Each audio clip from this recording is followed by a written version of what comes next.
Okay, Kingdom movie ఇప్పుడే చూసి వచ్చాను. ఏం చెప్పాలో అర్థం కావట్లేదు. ఫస్ట్ పాజిటివ్ చెప్తాం. First half was really good. అంటే సెటప్, క్యారెక్టర్స్, మోటివేషన్, ఎమోషన్ అన్ని చాలా బాగా పెట్టుకున్నారు. ఫస్ట్ హాఫ్ అంతా కూడా చాలా బాగా వెళ్ళింది. అంటే ఏదో గ్రౌండ్ బ్రేకింగ్ ని న్యూస్ చేస్తున్నారు అట్లేమీ లేదు. మనకి తెలిసిన విషయాలే, తెలిసినట్టు చాలా సినిమాలు చూసిన విషయాలే ఉంటాయి. వాటిని కొత్త లెన్స్ లో చూపిద్దాం ట్రై చేశారు. అవన్నీ మెజారిటీ వర్కౌట్ అయినాయి. యాక్షన్ సీక్వెన్సెస్ ఎక్కువ ఉంటాయని వెళ్తే మాత్రం డిసప్పాయింట్ అవుతారు. అక్కడ వరకు ఓకే బాగానే వెళ్ళిపోతుంది. క్యారెక్టర్స్ సెటప్ గానీ, ముఖ్యంగా సత్యదేవ్ అండ్ విజయ్ దేవరకొండ వీళ్ళిద్దరి మధ్యలో జరిగే సీన్స్ గానీ, ఆ ఎమోషన్ గానీ చాలా బాగా పండింది. అండ్ ఆ వరల్డ్ అంతా చాలా క్లియర్ గా చూపించారు. ఎవడు బాసు, ఎవడు పనోడు, ఈ హైరార్కీ ఏంటి, వాటన్నిటిని చాలా క్లియర్ గా చూపించారు అనిపించింది. అండ్ ఇంకో పాజిటివ్, మ్యూజిక్. అనిరుద్ధ్ స్టార్టింగ్ నుంచి ఎండింగ్ వరకు ప్రాణం పెట్టిండు ఈ సినిమాకి. అమ్మ బాబోయ్, ఒక్కొక్క సీన్ ని ఎలివేట్ చేసే విధానం ఉంటది.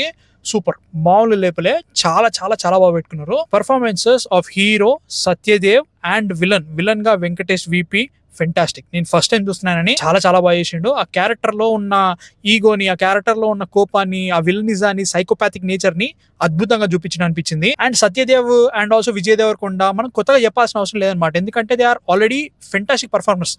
వాళ్ళకి ఒక మంచి మెటీరియల్ పడ్డది, కుమ్మవతలేసారు అన్నట్టు. ఆ ఎమోషన్ సీన్స్ లలో వాళ్ళిద్దరు పర్ఫార్మెన్సెస్ వేరే లెవెల్లో ఉంటాయి. ముఖ్యంగా వాళ్ళిద్దరు అన్నదమ్ములని చెప్పే ప్రతి సీను అద్భుతంగా పండిందని చెప్తా. చాలా చాలా బాగుంది. ముఖ్యంగా ఆ గూడెంలో కొన్ని క్యారెక్టర్స్ ని పెట్టుకున్నారు. ఆ క్యారెక్టర్స్ కూడా చాలా చాలా బాగున్నాయి. సెకండ్ హాఫ్ లో కొన్ని ఎమోషనల్ సీన్స్ పడతాయి. అది చాలా బాగుంది అని ఫీలింగ్ వచ్చింది. Gautam Tinnanuri style, taking, writing కనబడ్డది. అది చాలా బాగుంది. ఎందుకంటే ఒకవేళ అది లేకపోయింటే ఇది just run in the mill cinema అయిపోయేది. అది లేకుండా ఆయన విజన్, ఆయన టేకింగ్, ఆయన ఫ్రేమింగ్ కనబడ్డది. అది చాలా బాగుంది అనిపించింది. అండ్ స్కేల్ చాలా చాలా బాగుంది. అంటే లైక్ మన శ్రీలంక చాలా బాగా చూపించారు. డబ్బులు ఎక్కడ ఖర్చు చేయడానికి వెనకాలేదనే ఫీలింగ్ వచ్చింది. మనకు ప్రొడక్షన్ డిజైన్ గానీ, లోర్ గానీ అంత బాగా చూపించారనే ఫీలింగ్ వచ్చింది. మంచి మంచి సీన్లు పడ్డాయి. సెకండ్ హాఫ్ లో కూడా కొన్ని చాలా చాలా మంచి సీన్ పడ్డది. ఒకటి చాలా పెద్ద సీక్వెన్స్ జరుగుతుంది, అది చాలా బాగుంది. అమ్మ బాబు ఇలా జరిగింది ఏంటో అనే ఒక షాకింగ్ సీన్ కూడా జరిగింది. So these are the positives of the film. Negatives ఏంటో తెలుసా? ఇంత మంచి మంచి పాజిటివ్స్ అన్ని పెట్టుకొని ప్రీ క్లైమాక్స్ గుడిపిచ్చారు దారుణంగా. అసలు నేను ఎక్స్పెక్ట్ చేయలేదు ఇంత దారుణంగా జరిగింది ఏంటో అనే ఫీలింగ్ వస్తుంది అనమాట. కొన్ని ఎలిమెంట్స్ పెట్టుకుంటారు అనమాట.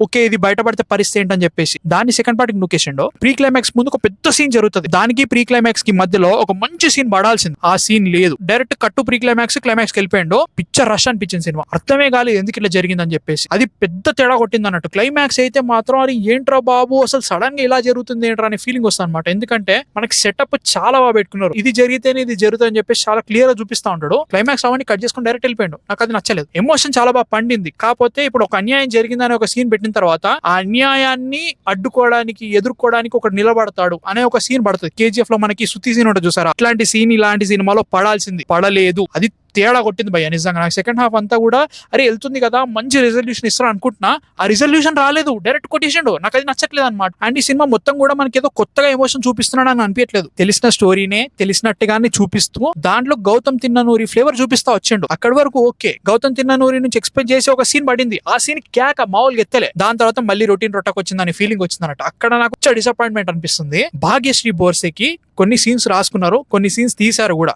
వాటన్నిటిని కట్ చేయడం వల్ల క్లైమాక్స్ కి జరగాల్సిన మెయిన్ ఇంపార్టెంట్ థింగ్స్ అన్ని ఎగిరిపోయినాయి. అవి పెట్టాల్సింది ఇంకో 10 minutes సినిమా ఉన్నా అయిపోయేది. అనవసరంగా వీళ్ళు రీటేబుల్ లో కట్ చేసిన ఫీలింగ్ వస్తుంది అనమాట. ఆ సీన్స్ పడాల్సింది, ఆ సీన్స్ పడలేదు, వీళ్ళు కట్ చేశారు. దాని వల్ల క్లైమాక్స్ తేడా కొట్టింది నాకైతే. అది చాలా చాలా డిసప్పాయింటింగ్ అనిపించింది నాకు. అండ్ సెకండ్ పార్ట్ కి హింట్స్ ఇచ్చారు, వాటికంటూ సెపరేట్ సీన్స్ పెట్టారు. అది నిజంగానే బాగున్నాయి అంటే మాత్రం లాజికల్ లూప్ హోల్స్ చాలా తేడా కొట్టినాయి నాకు. అంత నచ్చుతుందిరా అని టైం కి తేడా కొట్టేస్తే ఎట్లా ఉంటది? ఈ సినిమాలో జరిగింది అదే భయ్య. అంత మంచిగా ఉంది. Vijay Deverakonda was fantastic. ఆ సెటప్ చాలా బాగుంది, ఆ వరల్డ్ చాలా బాగుంది. Satyadev giving everything. లాస్ట్ లాగా పట్టించేసారు ఈ సినిమా. నాకు అక్కడ తేడా కొట్టేసింది. I was really expecting a good movie. I was getting a good movie. ఆగం పట్టించేసారు లాస్ట్ లో. అది బాధ అనమాట. So these are the thoughts. ఇంకా చాలా మాట్లాడాలి కింగ్డమ్ గురించి. స్పాయిలర్స్ లో మాట్లాడేసుకుందాం. I was disappointed. So yeah, మీ థాట్స్ ఏంటి? చూసారా, చూడాలనుకున్నారు కింద కామెంట్స్ లో చెప్పండి.